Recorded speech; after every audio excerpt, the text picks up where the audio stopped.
Hi friends, welcome to ஜென்டாக் channel. இன்றைக்கி நம்ம என்ன பார்க்க போகிறோம் அப்படின்னா, கேரட் வச்சு ரொம்ப சூப்பரான ஒரு அல்வா ரெசிபி பார்க்க போகிறோம். கேரட் வந்து ரொம்ப நல்லது, அதுவும் கண்களுக்கு ரொம்ப ரொம்ப நல்லது. சின்ன பிள்ளைங்களுக்கு எல்லாருக்குமே நீங்கள் என்ன செஞ்சுக்கோங்க அப்படின்னா, டெய்லி கேரட் வந்து அப்படியே பச்சையாகவே நீங்கள் கொடுக்கலாம். இல்லை அப்படின்னா நீங்கள் வந்து கேரட் பொரியல் செஞ்சு கொடுக்கலாம். ஆனால் பொரியலை விட நீங்கள் டைரெக்டாக அப்படியே பச்சையாக சாப்பிட கொடுக்குறது ரொம்ப நல்லது. சின்ன பிள்ளைங்களுக்கு மட்டும் இல்லாமல் பெரியவங்களும் என்ன செய்யலாம் அப்படின்னா, கேரட்டு தாராளமாக சாப்பிடலாம். அதில் வந்து அதிக அளவில் விட்டமின்ஸ் நிறைய இருக்குது. இப்போ நான் வந்து ஒரு 2 கேரட்டை என்ன செஞ்சுருக்கிறேன் அப்படின்னா, இந்த மாதிரி கிரேட் பண்ணி எடுத்துட்டேன். இந்த மாதிரி திருகி எடுத்ததுக்கப்புறமா நீங்கள் என்ன செஞ்சுக்கோங்க அப்படின்னா, நான் வேக வச்சு தான் இன்றைக்கி கேரட் அல்வா செய்ய போகிறேன். சிலர் என்ன செய்வாங்க அப்படின்னா, கேரட் அல்வாவை செய்கிறதுக்கு கேரட்டை திருக்கிட்டு பேனில் என்ன செய்வாங்க அப்படின்னா வேக வச்சுட்டு அதுக்கப்புறம் செய்வாங்க. சிலர் அப்படியே டைரெக்டாகவே செஞ்சுட்டு அதுக்கப்புறம் கொஞ்சம் டைம் கொடுத்து வெந்ததுக்கப்புறமா அடுத்து இனிப்பெல்லாம் சேர்ப்பாங்க. நான் இன்றைக்கி தனியாகவே கேரட்டை என்ன செய்ய போகிறேன் அப்படின்னா வேக வச்சு எடுக்க போகிறேன். நீங்கள் வந்து இந்த மாதிரி திருகி எடுத்துக்கிட்டாலும் சரி, குட்டி குட்டியாக கட் பண்ணி எடுத்துக்கிட்டாலும் சரி, அது உங்கள் விருப்பம். நீங்கள் எந்த மாதிரினாலும் கட் பண்ணிக்கோங்க. இப்போ இந்த கேரட் நல்லா வேகணும். அந்த தண்ணியை நம்ம தூர ஊற்றக்கூடாது. அப்படியே அதில் வேக வச்சு அந்த தண்ணி வந்து அதிலே வத்திடுச்சு அப்படின்னா அதில் உள்ள நமக்கு விட்டமின்ஸ் எல்லாமே நமக்கு கிடைக்கும். தண்ணியை தூர ஊற்றிட்டோன்னா அதில் ஒரு விட்டமின்ஸும் நமக்கு இருக்காது. இதுக்கு நான் வந்து நட்ஸ் எடுத்துருக்கிறேன், ப்ரௌன் சுகர் எடுத்திருக்கேன், அதுக்கப்புறம் மில்க் பவுடர் எடுத்திருக்கேன். இப்போ பாருங்கள், இந்த மாதிரி கேரட் நல்லா வத்த ஆரம்பிச்சிச்சு. நீங்கள் ஒரு பீஸ் எடுத்து பாருங்கள், கேரட் நல்லா கையில் அமுங்கிடுச்சு அப்படின்னா வெந்துருச்சுன்னு அர்த்தம். அது ஒரு பக்கம் இருக்கட்டும். ஒரு பேனில் 1 டேபிள் ஸ்பூன் எண்ணெய் சேர்த்துக்கோங்க. கூடுதலாக உங்களுக்கு நெய் விருப்பம் அப்படின்னா ஒரு 2லேருந்து 3 டேபிள் ஸ்பூன் சேர்த்துக்கலாம். ரொம்ப நெய்யாக இருந்தாலும் நமக்கு ரொம்ப திகட்ட ஆரம்பிச்சிடும். இப்போ நான் வந்து 1லேருந்து 3 டேபிள் ஸ்பூன் நெய் சேர்த்துக்கோங்க. இதில் வந்து நம்ம கேஷ்நட்டையும் ட்ரை கிரேப்ஸையும் போட்டு வறுத்து எடுத்துக்கலாம். கொஞ்சம் கலர் மாறணும். கலர் மாறினதுக்கப்புறமா நான் என்ன செய்ய போகிறேன் அப்படின்னா, இது கூடவே கேரட்டை சேர்க்க போகிறேன்.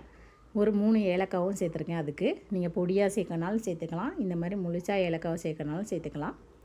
அந்த ஸ்மெல்லுக்காக தான், எல்லாருமே அந்த ஃப்ளேவருக்காக தான். ஏலக்காய் சேர்த்ததுக்கப்புறமா நம்ம என்ன செஞ்சுக்கலாம் அப்படின்னா, ஒரு 2 நிமிஷம் கலர் மாறுற வரைக்கும் லைட்டாக வறுத்து எடுத்துக்கோங்க. அதுக்கப்புறமா நான் அவிச்சு எடுத்து வச்சுருக்கிற கேரட்டை இது கூட சேர்க்க போகிறேன்.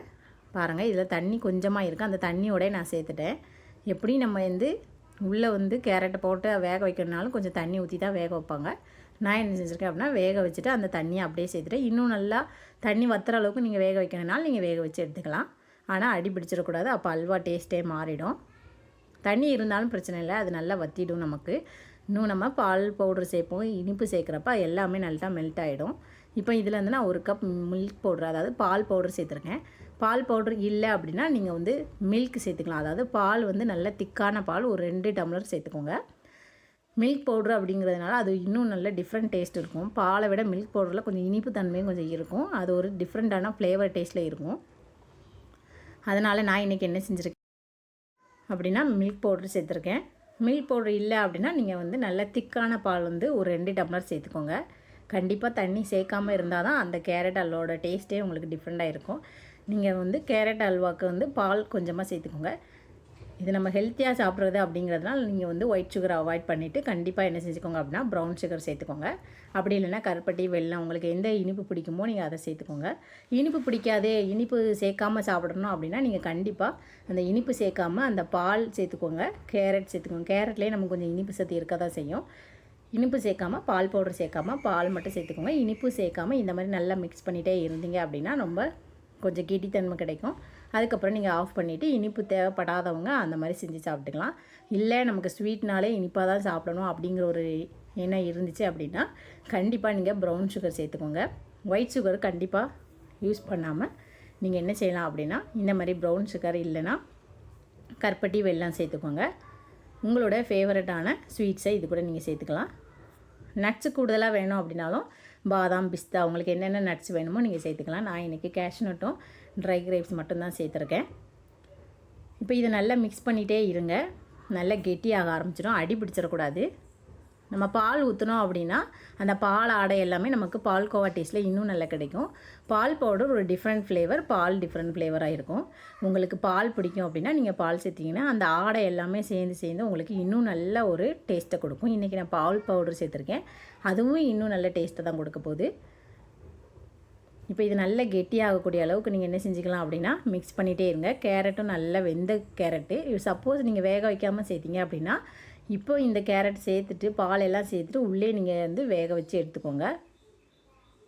வேக வச்சுட்டு செஞ்சோம்னா நமக்கு கொஞ்சம் ஈஸியாக இருக்கும். நான் அதனால் வேக வச்சுட்டு செஞ்சேன்.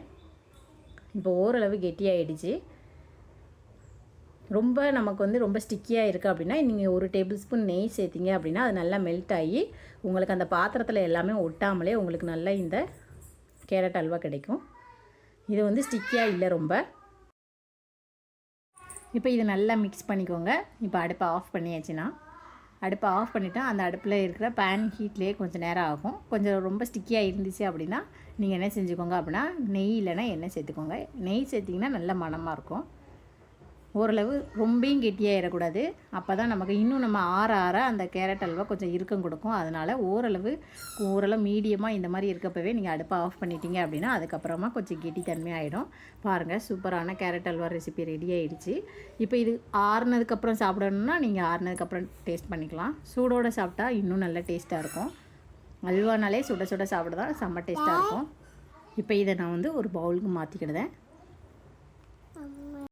பாருங்கள், சூப்பரான ஒரு கேரட் அல்வா ரெசிபி ரெடி ஆகிடுச்சு. நீங்களும் இந்த மாதிரி கேரட் அல்வா ரெசிபி செஞ்சு உங்கள் கிட்ஸ்க்கு கொடுங்க. கேரட் அல்வா ரெடி ஆகிடுச்சு. தேங்க்யூ. இந்த வீடியோ பிடிச்சிருந்தா லைக் பண்ணுங்கள், ஷேர் பண்ணுங்கள், மறக்காமல் சப்ஸ்கிரைப் பண்ணுங்கள்.